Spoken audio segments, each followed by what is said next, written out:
Hi guys, welcome to the Gun Shop with me, John. Today we're going to be talking about shotgun barrel porting, and for that we're going to use the whiteboard, which I'm about to fill up with information right now. So first we're going to be looking at what porting is. Porting is a series of holes, as you can see on this Winchester, that go along the top of each barrel and vent gases upwardly before they exit the muzzle. How very exciting. What is the point? Well, the point is to achieve less muzzle flip, less felt recoil, and ergo a better second shot readiness, because your gun is more in a parallel line. This is achieved by gases going upwards instead of forwards. As you see, there's a lot of forward gas, and venting some of that up should push the barrel back down somewhat. Ported barrels are generally considered a little bit more antisocial. This is because of increased muzzle flash. Obviously in the dark you will see the dust and stuff, and the gas coming out there is hot and generally flamey. Noise, instead of all the noise going forward, the noise is now vented sideways or upwards. And debris, little bits of stuff and trashing on there. In fact, it's not so much the stuff coming out, it's the carbon build-up from the gas that sits there. When you pull the trigger the next time, that carbon deposit will offset out the side. For what it costs to get done to a gun, the difference isn't great, so that's also a thing.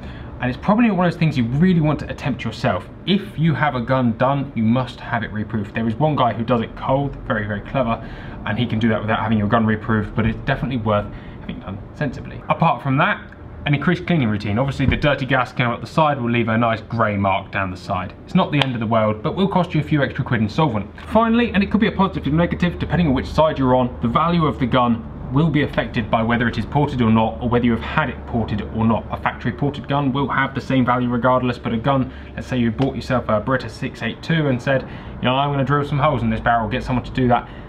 If somebody wants it, it's worth more. Somebody who doesn't want it, it's worth less. And as a buyer, if it's worth less, it's a positive. So it sits in both categories, really. Porting was really very fashionable back in the late 70s and through the 80s, purely because backboring and overboring didn't really exist in the form we know it today. In fact, most everything you see here could be achieved by backboring or overboring without any of that.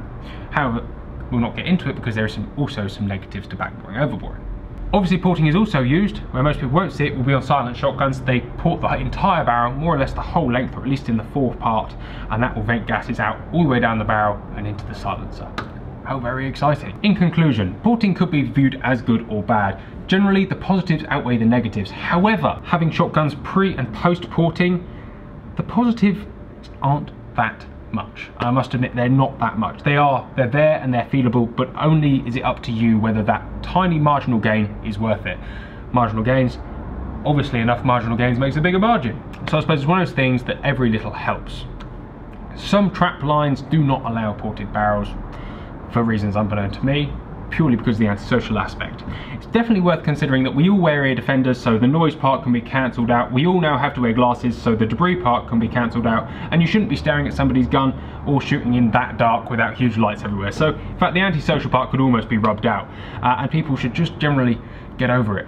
Guns are noisy and loud and fun, and that's kind of part of it, so I'd say that should move into the positive aspect. Apart from that, the only thing I will reiterate is it's probably best not to try it at home. You can do more damage than you can good, and potentially make your gun dangerous. Consult someone if you're going to do it, or at least consult a pattern that you're going to copy if you're going to do it, and get it reproofed and get it done by a professional. Apart from that, it's very much up to you whether you want it done. Before we wrap up, and a really final thing, and I have to put this on there however unprofessional it is, and I know it's a non-word, but porting does look cool.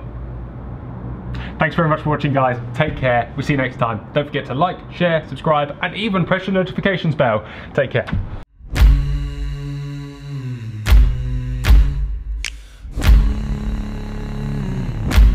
Hi guys, welcome to the Gun Shop.